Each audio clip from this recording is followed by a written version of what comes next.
Good afternoon. I haven't done a live in a while, and I should do them more consistently. Should probably actually discuss about, doing a live on Fridays at X time or Tuesdays at X time so that we're more consistent with it. You get busy in the shop and doing your work, and you don't take the time to get in there and do these Facebook Lives.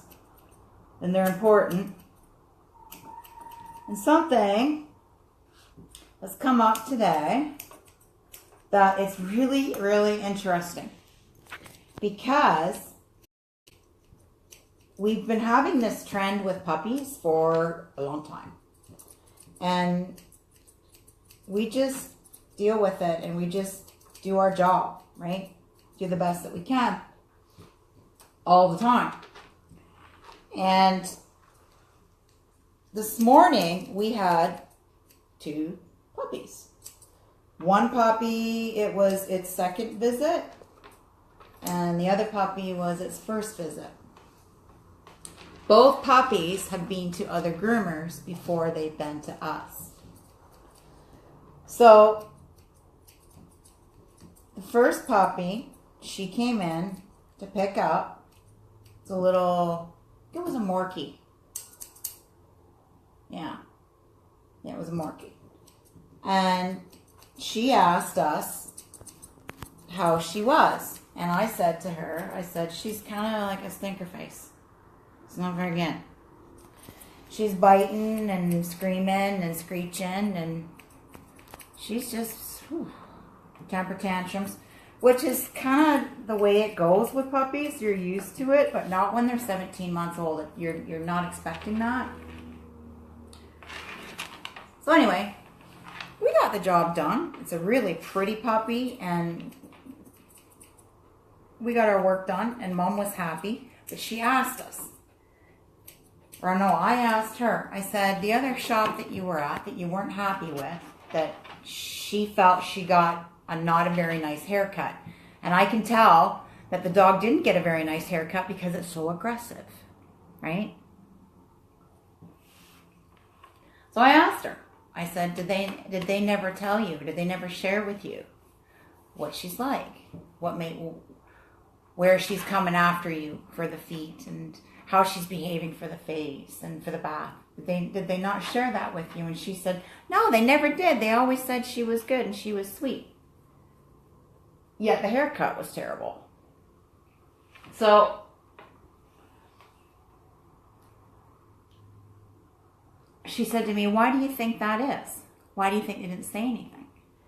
And I told her, I said, I think it's because, my water, I think it's because they don't want you to get angry with them.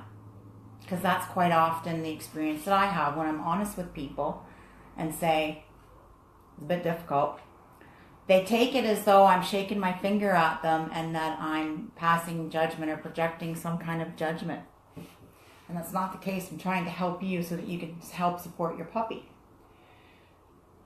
And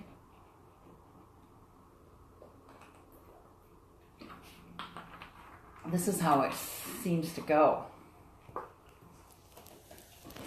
Some shops, they don't have a choice.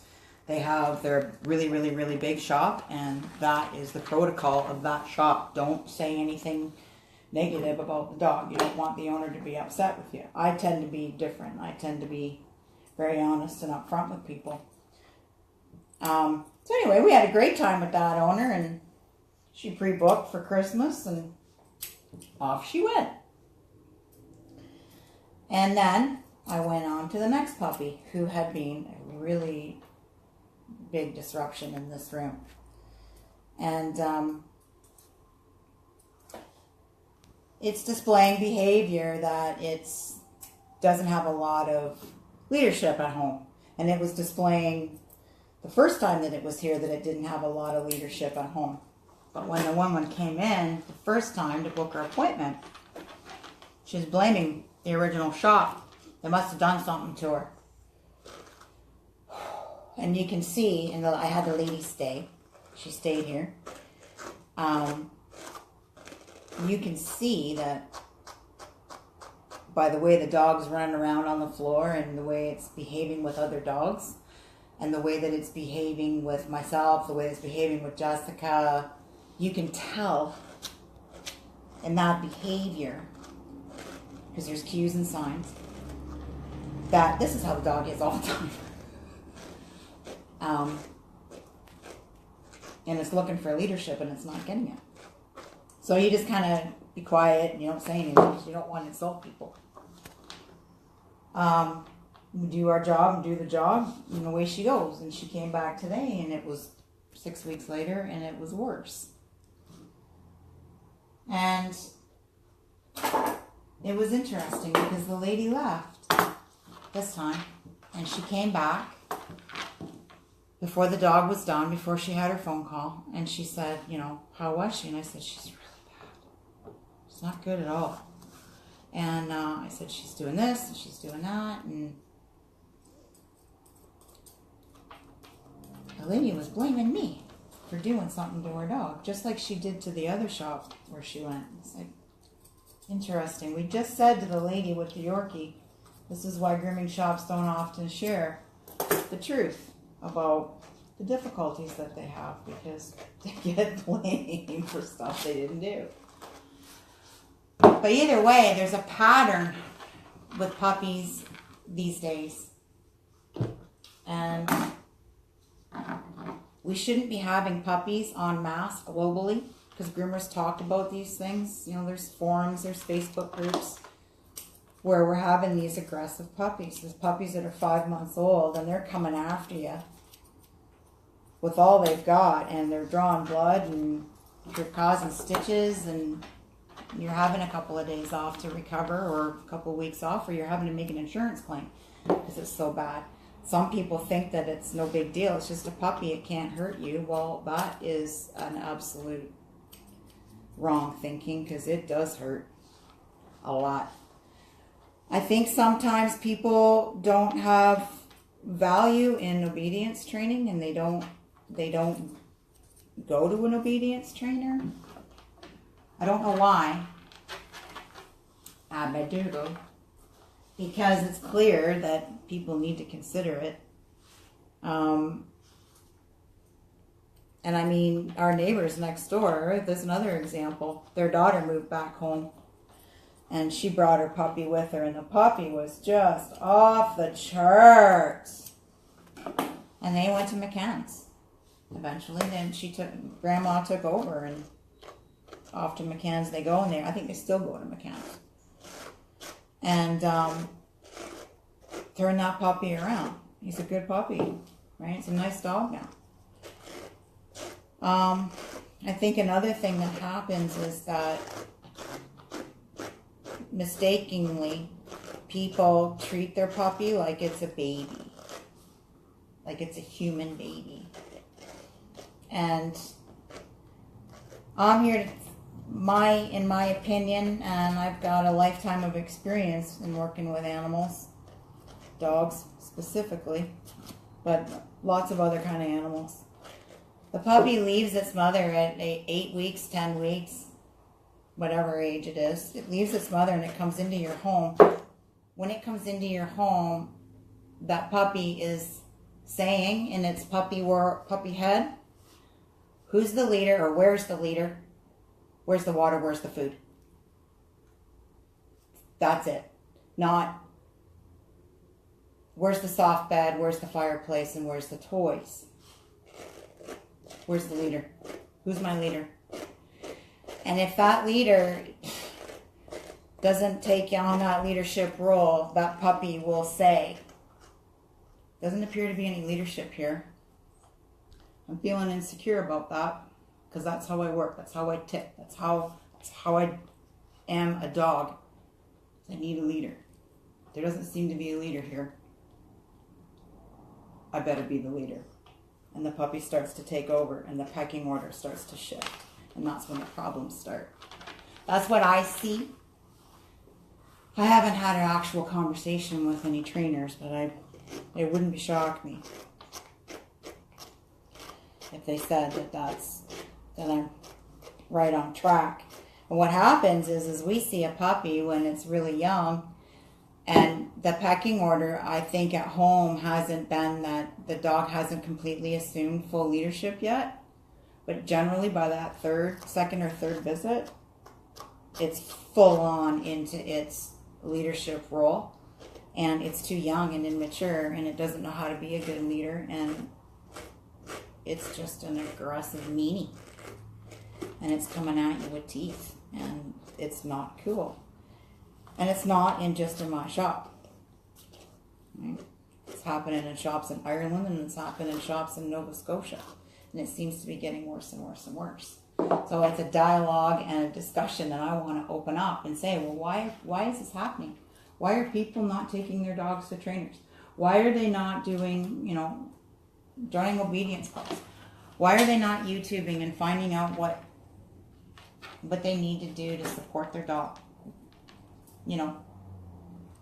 Why are people doing that? So it's interesting that this happened this morning when this woman said, why do you think that people don't, when they take it to the grooming shop, that they don't tell me how the dog was? Well, it's because they're afraid you're going to blame them. And that's the thing, is that you get blamed more than anybody accepts ownership and responsibility for what they've done wrong. They think that we're blaming them. All we want to do is help them. Because if we don't speak up and be honest, then we've failed the dog. Right? And that was the whole point of me becoming a dog groomer and opening my own dog grooming business, was to help the dogs. And this is one enormous aspect of it. I don't think I'm doing anybody any good if I'm not sharing what I see. Sometimes it might be a little harsh to receive it, but honestly, I think this needs to be addressed and discussed. So anyway, I don't know. I'd love to hear what people have to say. I've seen it with other people that I know personally. They don't do obedience because they think they know. They think they know everything. They've had dogs all their lives and they think they know everything. I sit there and I shut my mouth, right? I'm not grooming their dog. It's their dog. I don't say anything, but it's obvious that you don't know anything because, the dog didn't come when you called it. It doesn't sit when you ask it to sit. It jumps on people. It's running everywhere and, all these things. So it's clear and obvious that you need a trainer. But, I stay out of it because they're friends or their family or whatever the case. So sometimes I wonder if that's what it is. Do people think that it's not required? I know trainers that aren't trainers anymore because they couldn't deal with it anymore. People saying that it's the trainer's fault that the dog's, not doing what it's supposed to do, or people refusing to do their homework that they're assigned in between. All kinds of stuff going on. What is it? What the heck? But I can tell you right now that as each year passes, the puppies are getting harder and harder and harder to work with. And if this keeps going in this trend in another 10 years, when I'm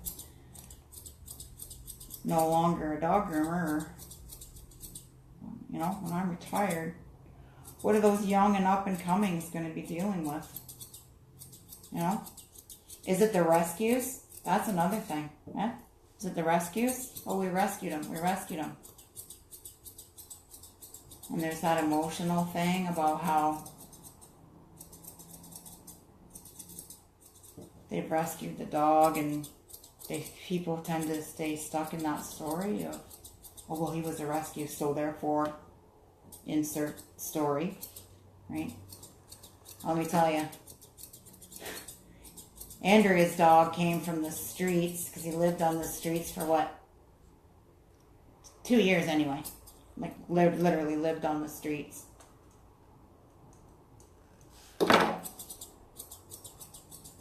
And she knows dog behavior extremely well. That dog has lived with her, what, 4, 5, 6, 7 years now? I don't know. I forget how long it's been. It's been a while. And there's nothing wrong with that guy. Not a thing. He wasn't even from here. No, he's from Greece. And she had to get the dog from Greece. She gets criticized for that. And I'm just going to defend her before anybody jumps up and down. She had to get the dog from Greece because she's got an American Staffordshire Terrier. And no rescue in Canada will allow her to rescue a dog when she's got a Staffy. Again, one of the best dogs I've ever seen on the planet is her Staffy. So anyway, she had to go out of the country so that she could get a friend for her Staffy. But she didn't keep her dog stuck in the story of, oh my gosh, he was living on the streets and he was poor, abused, neglected, and holy crap, Dexter's one of the most well-adjusted, well-rounded dogs I've ever seen. Why? Sandra knows what the frick she's doing. She knows what he needs.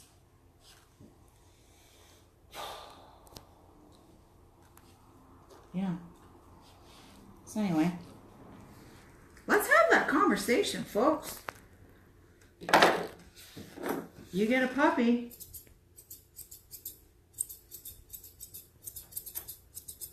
What are your thoughts on it? Do you think about taking it for training? Do you think about what's that process for people? I'd like to have an honest dialogue with people. Alrighty. Abby's getting bored. She's being a good girl though. Okay, everybody have a good weekend. And let's see where this goes. I'm curious to see what people have to say about puppies and training. We gotta get some.